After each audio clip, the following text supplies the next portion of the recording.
Assalomu alaykum hammaga. Men ismim Jo'ra Tosh. Ko'pchilik internetda meni juda ham hazilkashroq, taksishni odam sifatida biladi, lekin bu videoda men ozgina seriozroq o'zim haqimda gapirib bermoqchiman. Men bu videoni yozishni juda ham uzoq vaqt kutdim. Ya'ni qulay vaziyatni juda ham kutdim.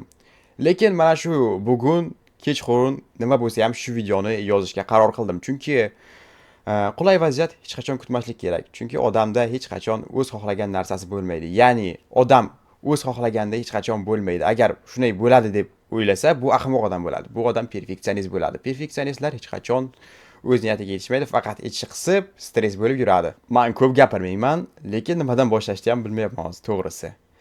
Xullas, aytmoqchimanki, inson umri davomida o'rtancha ataga 75 yoshgacha yashaydi. Bu degani tasavvur qiling, bu qanchalik qisqa. Siz ataga 75 marta qishni ko'rasiz, 75 marta yozni, kuzni ko'rasiz va bo'ldi. Ko'pchilik u yoshgacha ham yashamaydi. Tasavvur qiling, bu qanchalik qisqa, umr qanchalik qisqa. Men buni anglab yetganimda shifokorlar oyimga o'g'lingiz 9 oydan keyin vafot etishi mumkin degan edi. Va alhamdulillah bu voqeaga 2 yil bo'ldi. Men shu yerdaman, shu videoni sizlar uchun yozyapman. Men hayotim butunlay o'zgardi desa ham bo'ladi. Va KS o'yini menga yoqib qoldi. Chunki KS meni depressiyadan chiqarib, juda ham kuchli depressiya bo'lganimda KS menga yordam berdi. Keyin men KS dan kontent qilishga qaror qildim. Va mana YouTube'ga o'tdim. Men YouTube'da nafaqat KS dan kontent qilmoqchiman, balkim o'zimga o'xshagan fikrdoshlarni, o'zimga o'xshagan chill boylarni bitta joyda yig'moqchiman. Men buni qabila deb atayman. Qisqasi, biz bir qabila bo'lamiz. Menda yana maqsadim bor, shu CS2 bo'yicha hech bo'lmasa O'zbekistonda eng kuchli igroklardan biri bo'lish. Ya'ni kuchli bo'lish.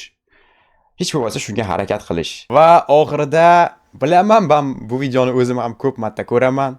Shunga ozgina motivatsiya bermoqchiman. O'zim uchun ham, sizlar uchun ham. Inson o'zingiz haqingizda o'zingiz nima deb o'ylayotganingizni bilmaydi. Inson tashqi tarafdan nimani ko'rsa, o'shani ko'radi. Ya'ni siz ichingizda qanaydir kurtoy, zo'r bo'lishingiz mumkin, tashqi ko'rinishingiz dalboyob bo'lsa agar, inson sizni dalboyob deb ko'radi, bo'ldi, o'zingizni dalboyob deb tutmang. Men tashqi ko'rinish deganda nimani nazarda tutyapman? Bu nafaqat tashqi ko'rinish, balkim o'zingizni qanday tutishingiz, nimalar deyishingiz, o'sha narsalarni ham. Shuning uchun o'zingiz qanaqa bo'lsangiz, inson ham shuni ko'radi. Shuni yoddan chiqarmang. Hozircha shu, agar sizlarga birinchi videom yoqqan bo'lsa, like bosing. Hammaga xayr, ko'rishguncha.